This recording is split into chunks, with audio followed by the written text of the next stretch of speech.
different schedules that accommodate their needs, this flexibility should be a key consideration as we move forward in designing labor policies that respect the evolving needs of an aging workforce. From another perspective, younger employees may see pension-eligible colleagues remaining in their roles as blocking their advancement and promotion opportunities. This can drive younger talent to seek opportunities elsewhere, leaving organizations vulnerable to a talent drain. European Social Charter establishes the termination of employment at the initiative of the employer on the sole grounds that the person has reached a pensionable age, which permitted by law is not reasonably justified. Therefore, there is already policy direction that Malta has to follow and implement.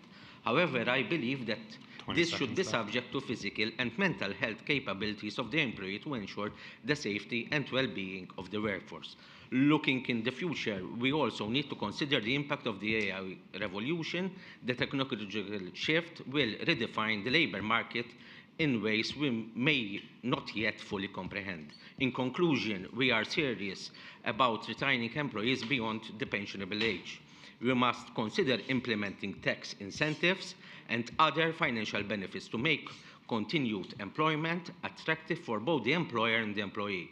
By doing so, we can foster an environment where experience is valued, where older workers can continue to contribute meaningfully, and when younger workers can also see a clear path for their advancement. Thank you. Thank you very much, Mr. Abdel. Okay, so that brings us to the end of our interventions. Okay, what we'd like to do now, before we move on to the final closing remarks of the individuals that we have coming up soon, we would like to take a little bit of your feedback with regards to what your main takeaways have been from today. All right, how do you think that you've benefited most from this event, all right, from this round table? What are you going to leave here thinking about, considering, and maybe even more importantly, acting upon as well? So once again, I'm going to bring up the QR code just in case you would like to scan yourselves in again. Your contributions to this part would be extremely helpful, both to the MEA and also the other attendees over here. Like we said, we will be collecting all of this data and putting it all together into a publication a little bit later on as well. So I will give you guys a couple of minutes over here just to reflect, think a little bit about what your experiences was like today, all right, and what your main takeaways have been from the event. I'll give you a couple of minutes for this.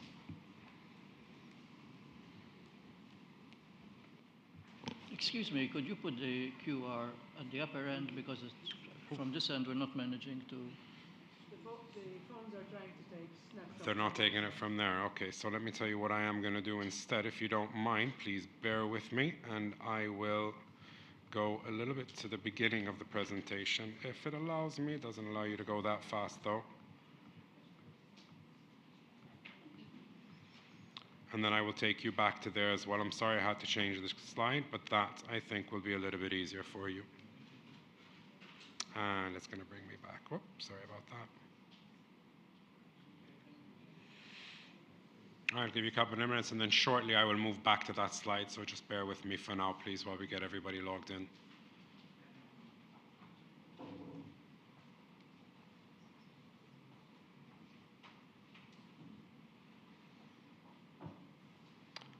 All right, and now we will be moving forward again.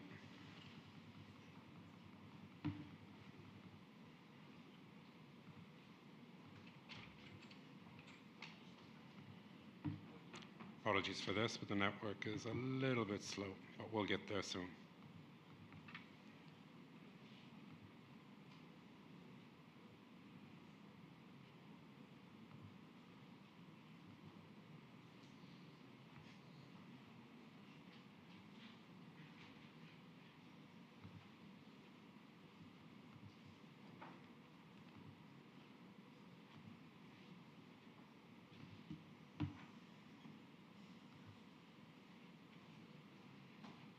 Let it catch up.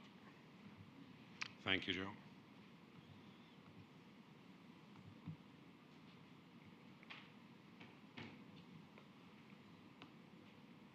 Okay, Joe, can you bring it back, please?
going to give you another 30 seconds in order to complete your contributions over here. I'd like to thank you for those of you who've already provided their contributions. We've got a total of 23 already, which is roughly half of the attendees that we have over here.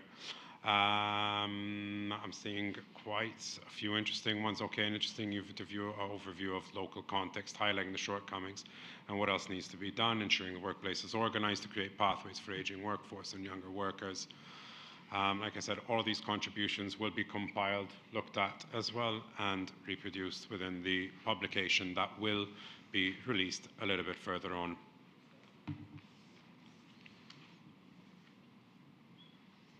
"39 contributions, thank you very much.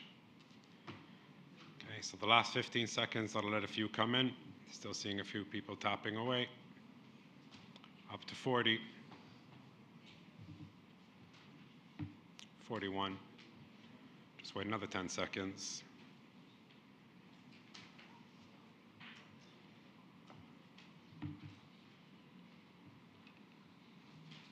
46, 45. All right. Thank you very much for that. Okay, so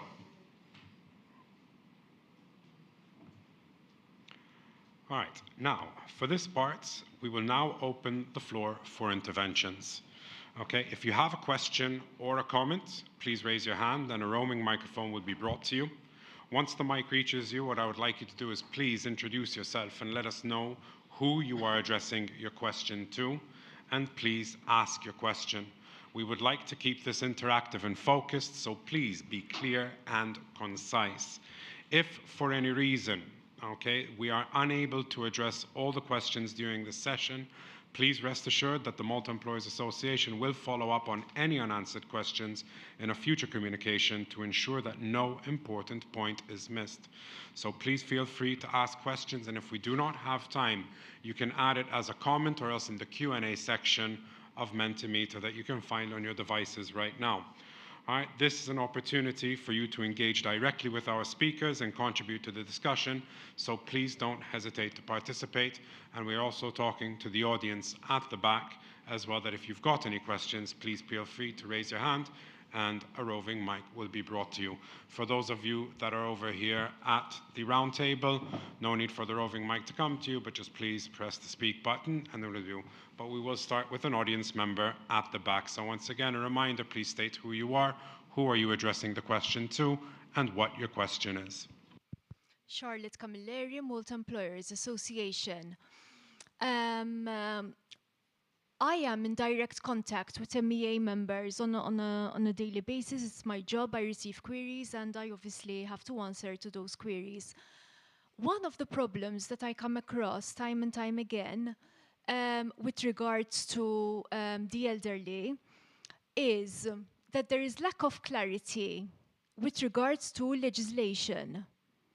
What happens when you are recruiting individuals who have reached pensionable age, are retained in employment, or you are actually going to engage someone who has already reached pensionable age and is beyond pensionable age? I believe that we have representatives of DIER with us today. And I think that it is long overdue, and the law really needs to be amended for clarity's sake, because this will encourage employers to engage individuals who have reached pensionable age and are beyond pensionable age. They know exactly what the employees' rights are, but they also know what the employer's rights are with regards to retention, with regards to termination of employment.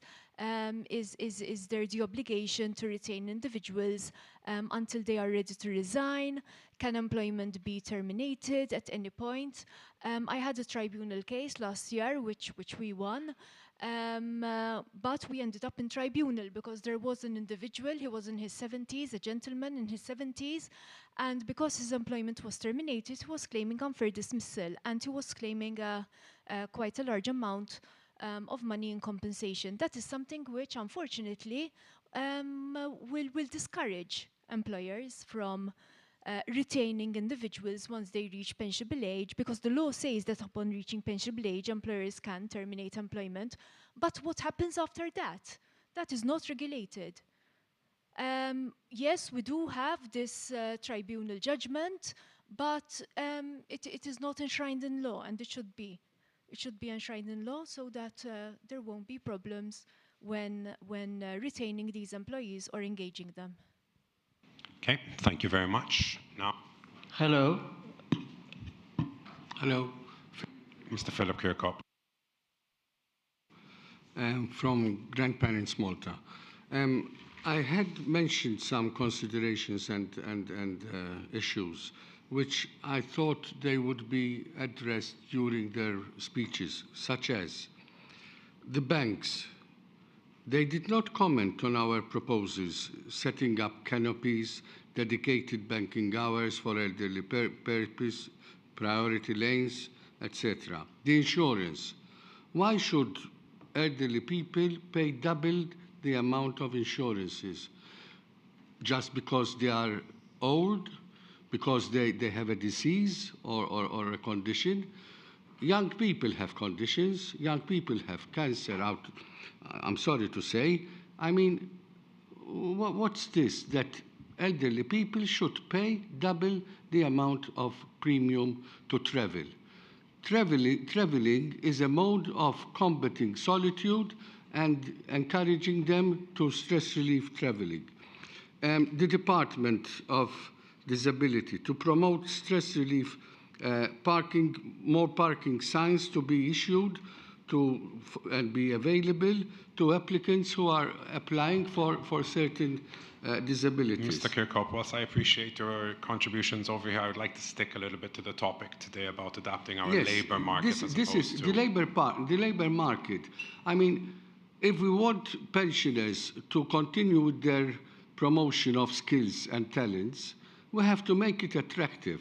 They have to have tax cuts, because if they consider that going to serve the community and continue with their working space, they will be taxed. And what the hell? They say, why should I go and be taxed and no remuneration at all, let alone pensions? Now, the MEPs... Thank you very much, Mr. Kirkhope. Try to please stick to the topic of today. Yes, if you allow me.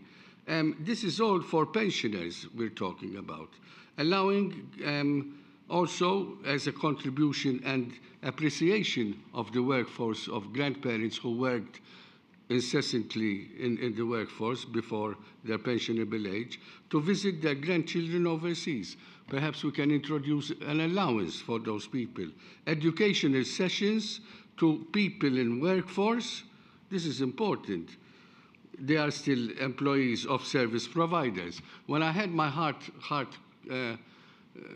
operation, okay, I was on the stretcher, trembling, and the guy moving the stretcher, I'm going to say it in Maltese, fejħan ipparkjaw lil da. I turned and I said, am I a sack of potatoes?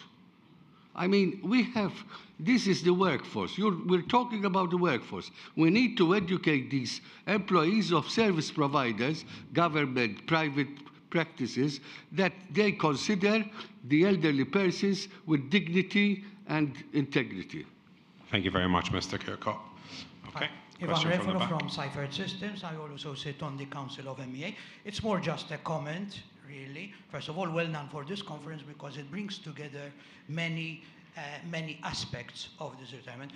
I feel that retirement, whether it's late retirement or early retirement, should always remain a personal choice. So this depends very much on the industry, the type of work the person is undertaking, and the need for possibly contributing more and sharing experiences and skills at a later age. I mean, that is just my comment. Thank you. Thank you very much. I'd like to pass it on to Mr. David Spiteri-Gingell now. I was very much involved in pension reform over 20 years, working under both nationalist and Labour administrations. It is a major regret that all of the reports that were done under my tenure or in my participation in the last 10 years were shot down by the party in the opposition. And the discussion we've had today, I've been hearing it for the last 20 years. And unless the lady and the gentleman from the political parties come together and really articulate a bipartisan position, we're going to meet 20 years down the road and we're going to be saying the same thing. Thank you. Thank you very much, Mrs. Spitagian. Do we have any other interventions? Okay, thank you very much. So, on the note of mentioning the honourable politicians that are present with us here today, I would like to now invite the Honourable Paula Mifsud Bonici, the Shadow Minister for Active Ageing, for her contribution right now. Thank you, Honourable colleague, Dr. Malcolm, Ajuz Galia, President, Director General. Thank you for inviting me for this conference. I want to thank also personally Anton for making this happen, as I know that he worked hard to make sure that this event is a successful one. I wish to thank MEA as always being in the forefront of social dialogue. We have once again today managed to bring everyone together to discuss this very important and topical subject. I've listened attentively to all your interventions. I wanted to, as the Shadow Minister for Active Ageing on behalf of the Nationalist Party, to be here all throughout the whole conference to listen to your ideas, your proposals, your challenges, which you are facing every day when dealing with ageing and labour markets. Good politics and positive decisions can only be made if we as politicians, as policy makers, can listen actively to the right people. You are the right people here because you are obviously representing a wide range of different stakeholders, which I note also there is also the University of Malta as well, which is present and which is very pivotal in this subject. I am confident that the opposition can, after all that has been said today, and after making its own analysis and findings, will continue to make its own concrete proposals of how we should be adapting to this challenge. We have seen today that the aging of the population has important labour market implications. The dependency ratio will continue to rise as the number of economically inactive people increases relative to those who are actively active. We know that there are various social problems arising from aging in connection with various employment policies. Older workers are being discriminated against in terms of their participation in the labour market, in that they are often the first to be economically inactive. We know also that vacancy opportunities are also very limited with regard to older workers. Malta, like or perhaps more than any other country, due to its rapid increase in the aging population and unfortunately also due to its low fertility rate, should review its policies and practices for promoting the employment of older workers. We should be identifying what steps should be taken to eliminate discrimination against older workers. We should be encouraging older workers to participate in the labour market because Malta is in need of its own older workers, and Malta does not afford either to lose the wisdom and the expertise of the older workers. Sometimes what the tech industry often forgets is that with age comes wisdom. Older workers may not be highly technological, yes, but older workers tend to have better skills and are usually better following direction, mentoring, and leading.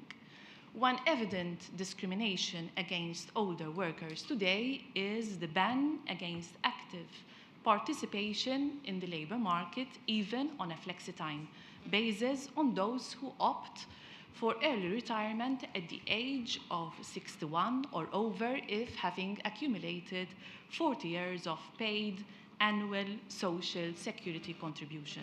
This goes contrary to the EU and also the government's declared own policy of promoting active aging. This law prevents employers from legally retaining older workers or recruiting from a pool of skilled and experienced senior citizens who are already available in the labor market. Let us change this. The Nationalist Party has already proposed a change in the law in its last electoral manifesto, and we do promise again to change the law in that the next nationalist government, if the present Labour government opts to keep on ignoring this much needed change, will be changing the law.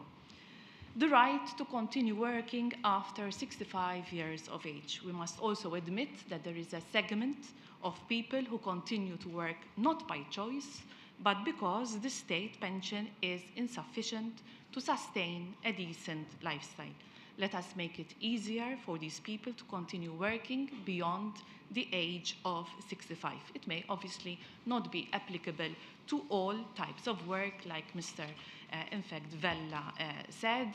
Obviously, the employer would still have the right to ask this person to retire if the particular job requires the person to have a certain level of physical or mental abilities. The employers should still have the right, obviously, to dismiss the person if the person is underperforming. But all the decisions taken should be based on an objective criteria and not because of your age.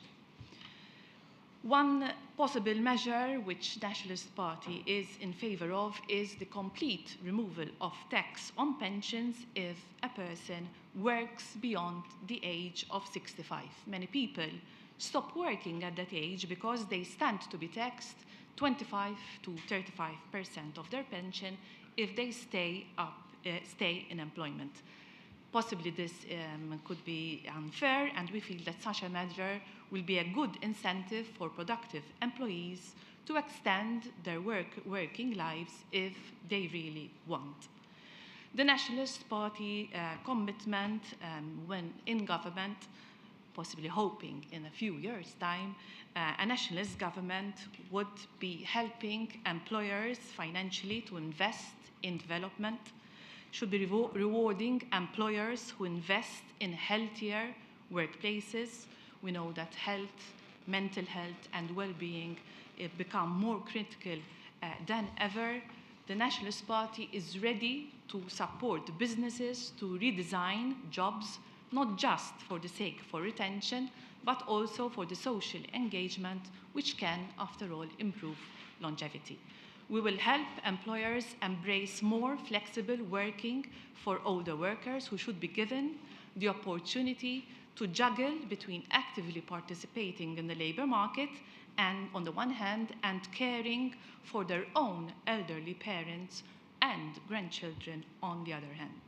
The Nationalist Party is committed to help in the investment of training and retraining, in the upskilling and reskilling of older people. Employers should be incentivized to give the proper training, reskilling to older workers. Older workers themselves may also be recruited to provide their skilled training and expertise to the younger workers. The Nationalist Party will ensure to have a specific law to protect elderly from elder abuse, including financial abuse, which has been promised for a long time by this government, but unfortunately this law never came to light. I shall conclude here. There's no, for me, no, it's okay. I shall conclude here. The wisdom, the experience, and the knowledge, the confidence, the responsibility, and trustworthy of older people is a resource of unmeasurable worth.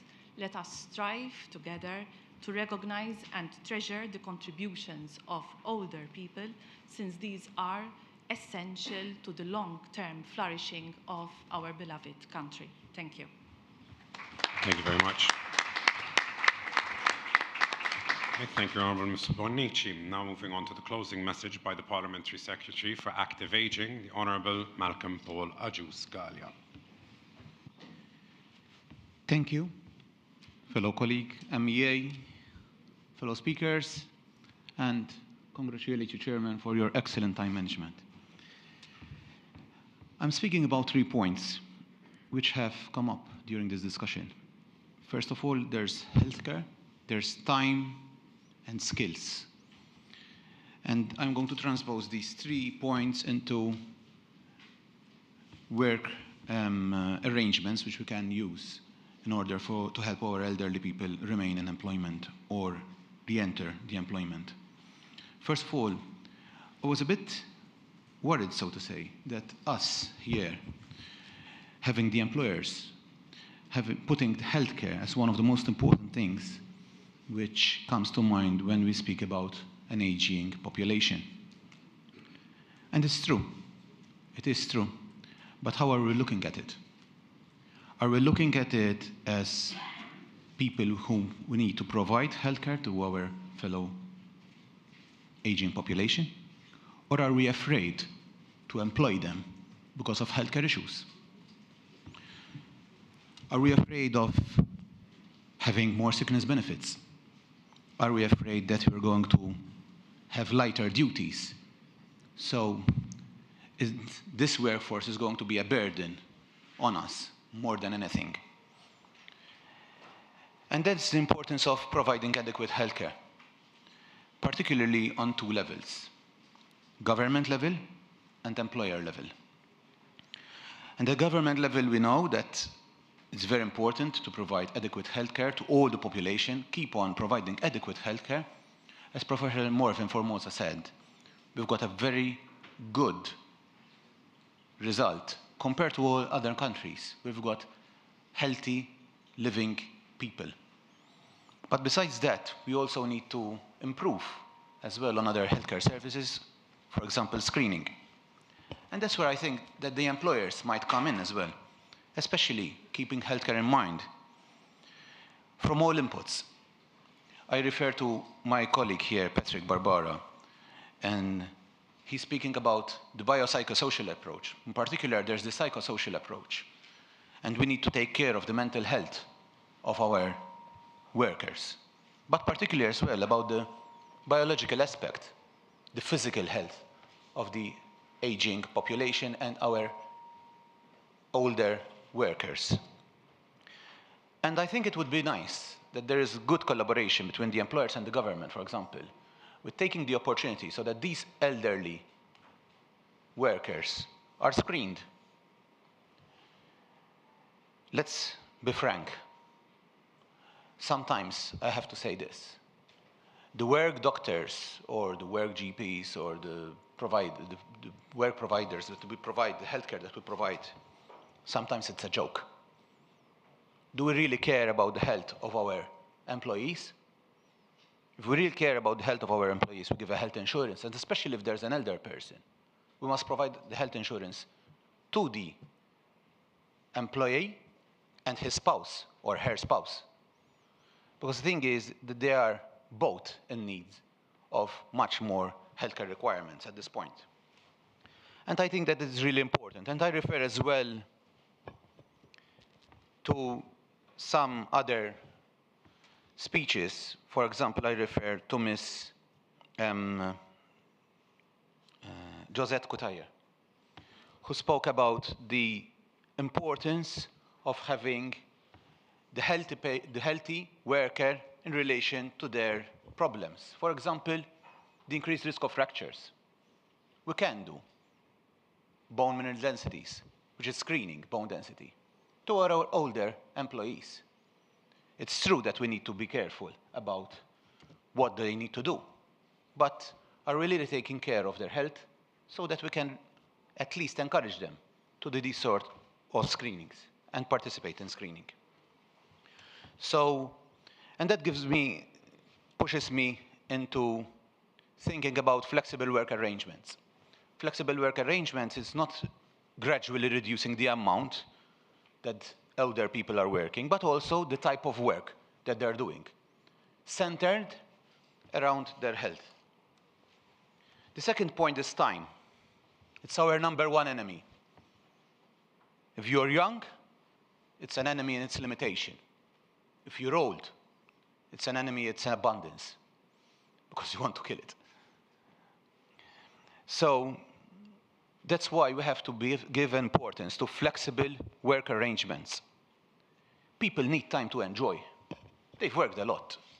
They need time to enjoy. And I refer again to what Dr. Patrick Barbara said. It's very interesting that at that point in time, most of our elderly are experiencing the emptiness syndrome. They're still living in their house. Their children have gone away. They're having their own household. They're having their own families. And they finished with their spouse, sometimes looking at each other. And it's quite a stressful period as well, coupled with the fact that someone who has retired, it's a significant life event which is having its toll on the mental aspect of the patient, of the person. Excuse me, sometimes I refer to the patient, being a doctor myself. I apologize for that. So we need to invest as well in relationships. At the end of the day, it's not the life in the years.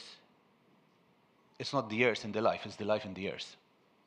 So it's really important that we do keep that in mind if we are really, really thinking of re-recruiting our older population in the workforce. And obviously, that brings me to the last point about skills. We've heard a lot about skills and the importance of upskilling, particularly with digital skills, and I refer to Ruth Debrincat. And yes, probably there's a very good opportunity which we need to discuss about the upskilling, particularly in the digital field. And skills adaptation. We need to adapt as well, because the thing is that there are people who are retired, but they've got different levels of education. There are people who had high-level roles, retired CEOs. What's their job going to be now? Are you going to put them as employees? I think we have to be a bit careful there. I see them more in an advisory role, where we can learn from their wealth of knowledge. But besides, there's also the skilled workforce. And let's be frank, nowadays we've got a less skilled younger workforce, unfortunately. And we're relying on the foreign workforce, and we say that the foreign workforce is not skilled and we have to reskill them. But are we skilling our own younger workforce? So the trainer roles, which are really important for people who are skilled and are retired today, and maybe supervisory roles. I've heard some arguments regarding construction and the thought of doing an academy. Well, it's a very, very good initiative, because that's the way to keep the skills alive. I'm not going to take long. At the end of the day here, we're looking at adapting the labor market. And I think the final point is about the employment appetite. How are we going to increase the employment appetite? How are we going to change the mindset? Maybe, yes, we should increase the employment appetite by reducing the work stress. And that is closely related to the job type that we're thinking about these people.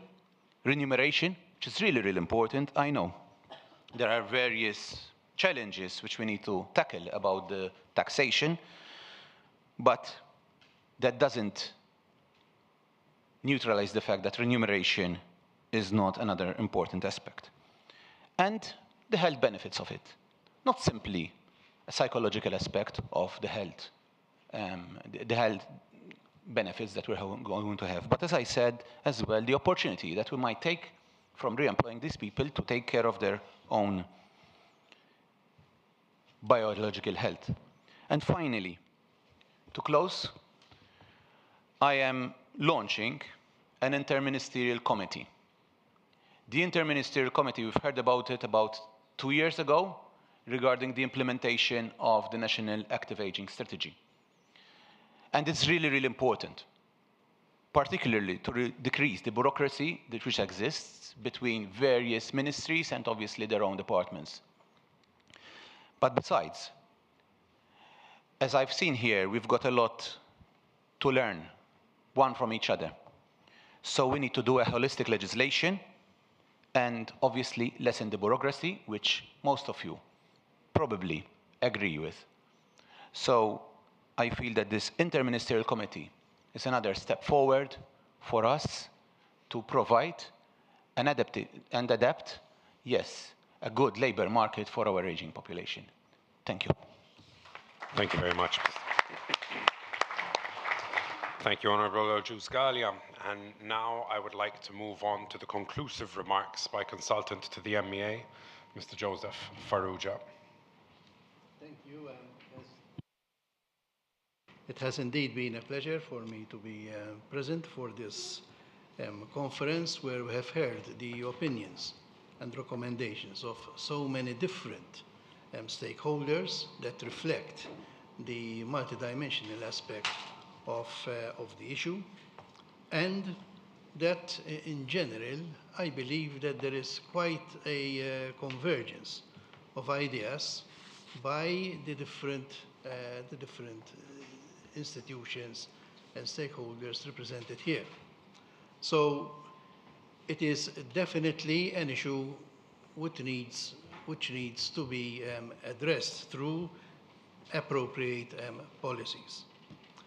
We all know that the issue of having an aging labor force is the result of rapid demographic trends that the country is passing through, and many other industrialized countries as well. And these trends, together with Malta's economic performance, point towards the situation in the foreseeable future as being one in which we have practically an employees market. That is, there is a shortage of manpower. We are trying to resolve such shortages primarily through the engagement of foreign workers. But of course, as a country, we are competing with other countries, with other EU countries for such talent, which can come from all over the world. So indeed, we do have an employees market, and the situation over a number of years has transformed itself and changed with respect to retired persons. Before, the general work culture in Malta was make way. But this has changed now to please stay.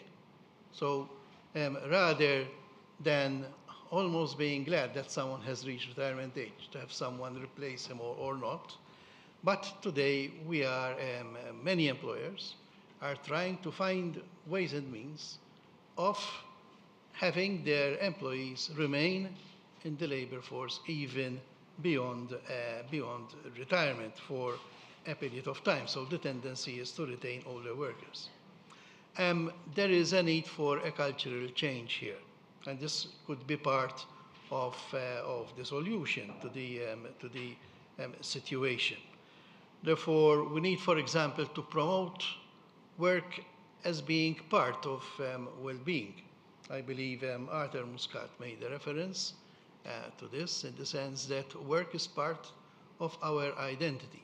And indeed, many people face a crisis if they are asked to retire completely from one day to the next.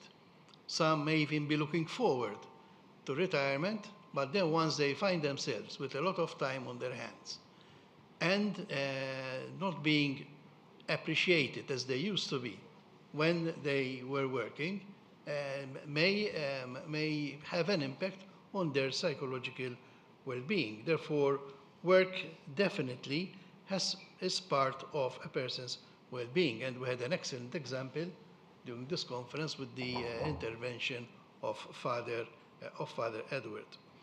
The culture has to change through better acceptance by younger employees. Therefore, within an organization, younger employees have to respect and accept the value of having older persons in the labor force, having a healthy mix of different age groups within companies, especially medium to large companies, is often healthy and leads to better productivity, more creativity, and also better teamwork between the employees. Certainly, a culture of adaptation is important as well, in the sense that even employers have to realize that maybe as a person gets older, he or she cannot work in the same way that they used to when they were younger. So it could be adaptation of time availability. And we've had various ideas here, flexibility, change in work organization, etc., remote or teleworking. So these can all contribute to increasing the number of elderly people in the labor force. Succession planning is also important. Management needs to think ahead. So the issues arise not only when a person needs retirement, but one should start planning years ahead. Say, listen, who is going to retire? What are their intentions? Do they need counseling? Who is going to take their place? Rather than facing a crisis situation that on the day that certain people retire, they are difficult to replace. No one has been trained to learn their particular, to take on their particular level of responsibility or skill set, and therefore that results in gaps within the organization. We need to think beyond the age of 64 and 65. And when we listen to the NSO presentation, and even Jobs, I believe, there is a lack of statistics here. Okay, therefore we need to start obtaining and building a proper statistical base so that we know what is actually happening in the labor market, and even to inculcate the mentality that the work, that career does not necessarily stop at the age of 64 and 65. And the number of persons working beyond that age will certainly be on the increase in the years to come. There is the importance of financial planning and to train employees in financial planning. We've had initiatives such as GEMMA that try to raise the awareness amongst employees to plan for their future. Unfortunately, there are still many cases of employees who get the shock of their lives when they come to realize that if they stop working, automatically their disposable income will be far less than that to what they may have been accustomed when they were working. And they are not prepared for it, even psychologically, because their consumption patterns might have to change radically. One has to acknowledge the pressures of the elderly persons, not just if they remain working, but also pressures that are emerging from social change. So many people today, many people in their 60s, have responsibilities towards taking care of elderly parents, and if they are grandparents, also taking care of the young children. And some of them would tell you, I was so much better off when I was working, because I have no time to myself now, I can't keep up with all this every day. I have to visit my parents every day. I have children coming over to our house. I don't even have time to take a holiday.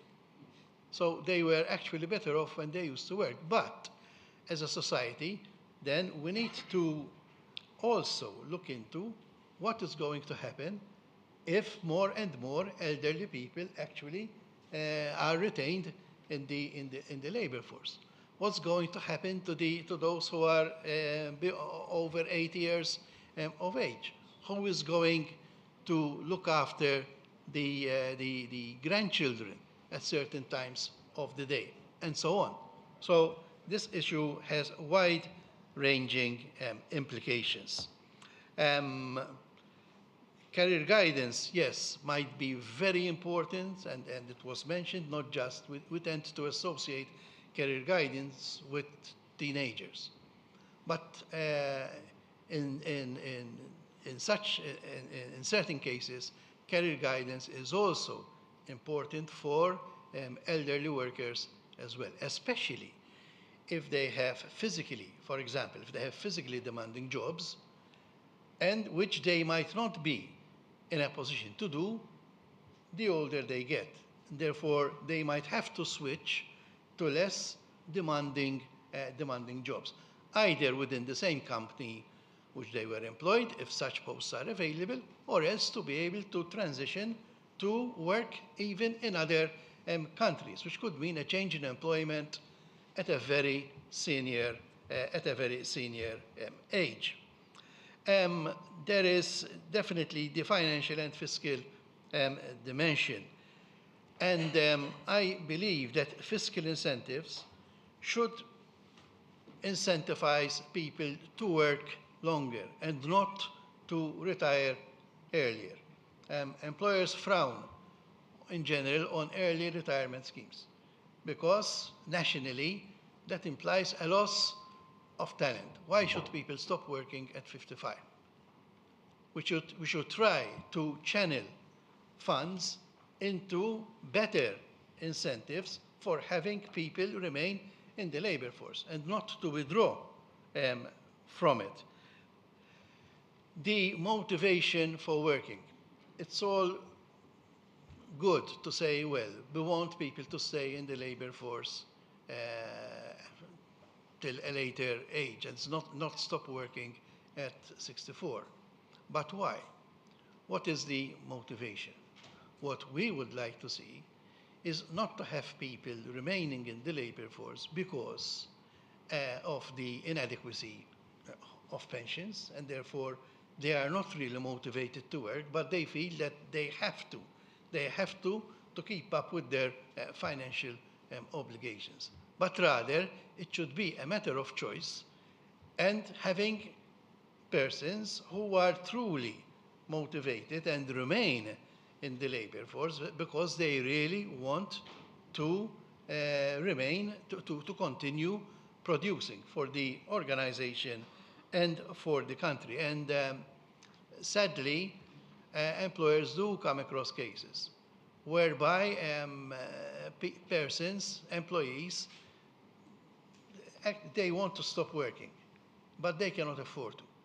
And that means that you have someone who is completely demotivated from really being productive. Health is, of course, an important dimension. And as was mentioned, health throughout a person's lifetime, okay, but even providing for a person's health if he or she continues to work. So the changing, the adapting the work organization could also be a part of helping the employee's health. Retaining an employee in employment beyond retirement age could contribute to his or her mental health as well. So this, of course, accentuates the complexity of the situation. At national level, we might think, and I don't think this is something which was mentioned here, and it comes to mind, saving some jobs for the elderly. So, for example, if you go to museums abroad and you have people looking after the place and ensuring that visitors behave accordingly, normally you find retired people. Why should you have a 30-year-old minding a museum? Okay? Why should you have a 30-year-old even in security service? I'm sure there are numerous jobs that can help, especially people who had physically demanding jobs, to still find employment beyond retirement age. And channeling our younger labor force into other jobs which could be more physically demanding perhaps and even more mentally challenging. From the political aspect, I think there is no room for parties in bickering on this issue. And I say this because at times it is counterproductive to raise expectations unrealistically. So we cannot promise the world in terms of pensions. Everybody, including myself today, because I'm a pensioner, would like to have a higher pension. But our resources are what they are. The welfare gap is what it is. So one solution to the inadequacy of pensions could be incentives for a person to keep working, not forcefully by raising the pensionable age, not forcefully by deliberately lowering the purchasing power of pensions, of course. I think that one should maximize the limits, okay, the value of pensions according to the country's limitations, but at the same time, it's important to incentivize work. Okay, Mr. Farrugia, can we start winding up? Yes, I will conclude. One comment which was mentioned was not aging, but increasing in value. So I think that we should all look at the economic and social benefit of increasing participation of elderly persons by creating the right conditions. And indeed, as I think Professor Barbara mentioned, maybe we could have in future a conference rather than adapting the labor force to an aging population, but as was mentioned, empowering older workers to adapt to a changing labor market. So in conclusion, this is clearly a multi-dimensional issue, and it highlights the fact that all of us here have a role to play in addressing the situation. Thank you. Thank you very much, Mr. Farrugia. Okay, so just to close things up right now, okay, as we come to the end of today's National Roundtable Forum, I'd like to take a moment to thank absolutely everyone who made this event possible. I would like to start off with our collaborators, such as the Active Aging Community Care, National Statistics Office, Family Business Office, the National Skills Council, Jobs Plus, and Identita. All right, I would like to thank you for believing in this initiative and for your unwavering support. I would like to thank the honourable politicians who not only came to join us today, but actually spent the whole day with us over here, which, let's say, personally, as a moderator and an attendee of conferences in various industries, I find that as a very rare occasion, which I think emphasizes the importance of the topic at hand today. I would like to particularly thank, on behalf of the Malta Employers Association, Anton, for his outstanding and stellar work on the event, who has been on the ball and on everyone's case, I think, over the past few weeks, not only weeks, but months. I would like to also express my gratitude to all of you who have joined us today, both here in person and those attending digitally as well. Your participation has been invaluable, and also a special thanks to the staff here at the Notch for their excellent support in making this event run smoothly. I would like to also include Joe and his team for the sound and the audio and the visual provision that we've had throughout the day. I would just like to end on this little bit of a final note over here, saying that this year marks the 11th year that the Malta Employers Association has successfully organized an event during SME Week, and we are already looking forward to next year's event. I think that at this point, congratulations are in order for Kevin in his new role as Director General, and to Joanne for both of their stellar work in making this event and all of the Malta Employers Association's effort such a success. Thank you very, very much. As mentioned previously, okay, before we wrap up, I am pleased to announce, like I've already said before, that all of today's discussions will be compiled into a publication, just as it happened with last year's event. Okay, so rest assured, nothing shared today will be lost. It will all be part of a valuable resource moving forward. All right, and finally, for those of you who are ready to continue the conversation in a more relaxed setting, our stand-up lunch will be served on the same level Same level or upstairs, Anton? Upstairs. Anton, upstairs, right? All right, they'll be saved upstairs, all right, and I just hope and I'm sure that the food will be just as good as the conversations that were produced today. So please don't run off too quickly. Please join us for a quick bite and something to drink upstairs. Thank you again, and I wish you all a wonderful afternoon. Thank you very much.